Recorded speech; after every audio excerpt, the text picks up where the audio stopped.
So this movie's on the Backstage Account area. We're going to begin by looking at the user information, the user info, that allows you to change some account settings which are visible to both you and others. Then we're going to talk about changing the background design and the theme color, which affects all of the Office products. You can add services, which includes connecting to many well-known sites, Facebook, Twitter, Flickr, etc. And finally, in this area, you can look at the product information for your installation of Excel, which also provides you with some licensing information. So we're in Excel, and we're going to go backstage to the account area by pressing Alt-F-D, D for account, of course. I guess you can only use but so many letters for so many things. On the left side of the screen is the user account information. I can change the photo on my account and access some other profile settings, including the profile that gets displayed for my SkyDrive account. I'm going to minimize that. I can change the information about me, and once again, I'm taken back to the same profile settings. I'm going to minimize that again. I can sign out of my account, or I can switch to another account if you have more than one account. The Office background, the default is no background. I'm going to escape to go back into the workbook, and the ribbon is displayed in sort of a way that looks fairly plain. Alt-F-D. I can change the background to one of these other choices.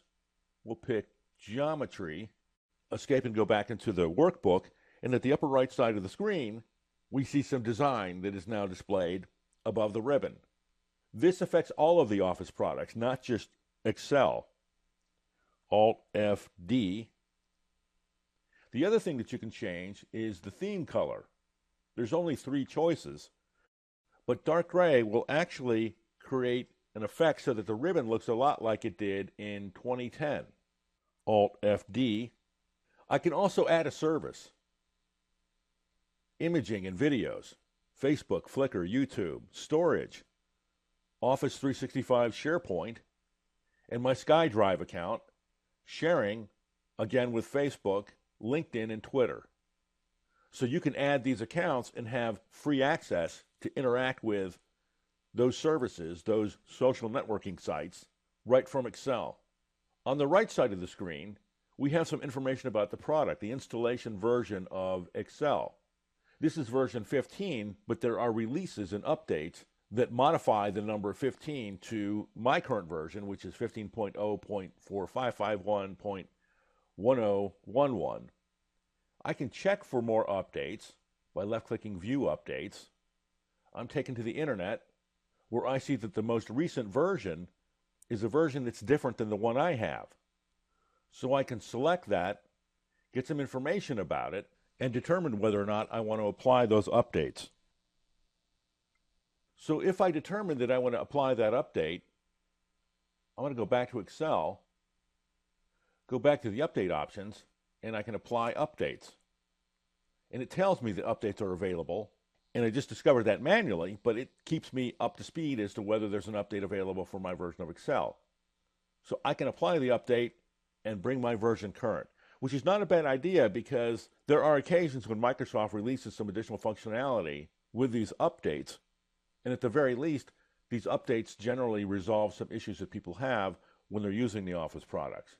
Finally, we have some information about licensing.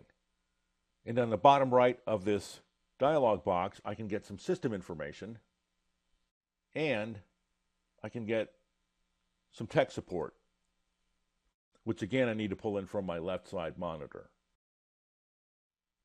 So that's the Backstage Account area.